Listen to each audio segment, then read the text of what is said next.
ဗင်နီဇွဲလားသမ္မတမာရီယိုတယောက်နယူးယောက်မြို့တရားရုံးမှာသူ့ရဲ့ပထမဆုံးတရားခွင်ကိုတက်ရောက်ဖို့ရုံးတကားကိုဖျက်လျှောက်လာချိန်မှာသူ့ကိုမမြင်ရသေးခင်ကြားရတာကသူ့ရဲ့တန်ချေချင်းကထွက်လာတဲ့အတန်တွေပါပြီးတော့သတင်းတော်တွေနဲ့တရားခွင်ကိုလာကြည့်တဲ့လူတုရှိမှာသူပြန်ပေးဆွဲခံရတယ်လို့ပြောပါတယ်တရားခွင်ထဲကိုသူဝင်ရောက်လာပြီးမိနစ်ပိုင်းအကြာမှာပဲတရားသူကြီးအဘင်ဟဲလာစတိန်ကမာရီယိုဟာကိုရိုင်တရားခွင်ရောက်လာသူဟုတ်မဟုတ်ဆိုတာအတည်ပြုခိုင်းပါတယ်ဒါကတရားခွင်ကြားနာမှုစတင်နိုင်အောင်ဖြစ်ပါတယ်ကျွန်တော်နီကိုလတ်မာရီယိုပါတရားသူကြီးခင်ဗျာကျွန်တော်ဟာဗင်နီဇွဲလားပြည်သူ့သမ္မတနိုင်ငံရဲ့သမ္မတဖြစ်ပါတယ်ဇန်နဝါရီလ3ရက်နေ့ကလေးကပြန်ပေးဆွဲခံရပြီးကျွန်တော်ဒီကိုရောက်လာတာဖြစ်တယ်လို့သူကတရားခွင်ထဲမှာစကားပြန်ကနေတဆင့်စပိန်စကားနဲ့တီတီငိမ့်ငိမ့်ပြောပါတယ်ဗင်နီဇွဲလားနိုင်ငံကာရာကတ်မြို့ကနေအိမ်မှာကျွန်တော်အဖမ်းခံခဲ့ရတယ်လို့ဆက်ပြောပါတယ်အသက်62နှစ်အရွယ်တရားသူကြီးကတော့မာရီယိုကိုဒါတွေအားလုံးအတွက်ပြောနိုင်မဲ့အချိန်နဲ့နေရာရောက်လာလိမ့်မယ်လို့ခက်မြန်မြန်ပဲဝန်ဟန်ပါတယ်အမေရိကန်စံတော်ချိန်တင်းနှင်းနာနေ့မွန်းလွဲပိုင်းကပြုလုပ်ခဲ့တဲ့မိနစ်40ကြာတရားခွင်ကြားမှာမာရီယိုနဲ့ဇနီး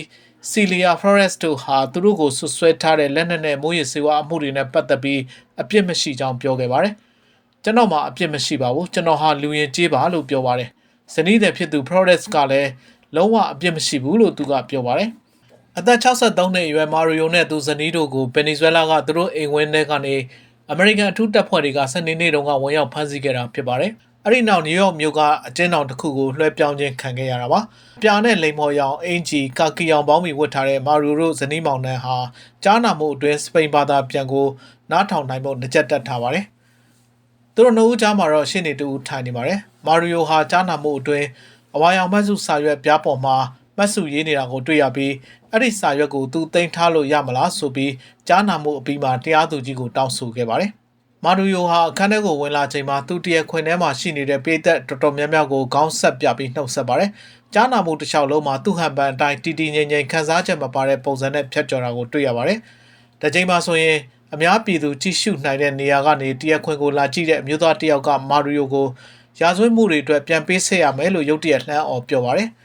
ကျွန်တော်ကသမရတယောက်ပါစစ်တုံမှန်းပါလို့အများပြည်သူတွေကအဲ့ဒီအမျိုးသားကိုမာရီယိုကစပိန်လိုလှမ်းပြောပါတယ်။အဲ့ဒီအမျိုးသားဟာမျက်ရည်တွေကျလျက်နဲ့အခန်းထဲကနေခေါ်ထုတ်ခံသွားရပါတယ်။တရားခွင်ကြားနာမှုကိုလာကြည့်တဲ့တခြားသူတွေကလည်းစိတ်ပိုင်းဆိုင်ရာခံစားချက်တွေရှိနေကြတဲ့ကြားနာမှုလို့ဆိုနိုင်ပါတယ်။မာရီယိုအစိုးရအကြောင်းကိုသတင်းလိုက်နေတဲ့ဗင်နီဇွဲလားရှိနေမိုင်ဘော်ပလက်တီကတော့အမေရိကန်ကမာရီယိုကိုဖမ်းဆီးဖို့ကာရာကတ်မြို့က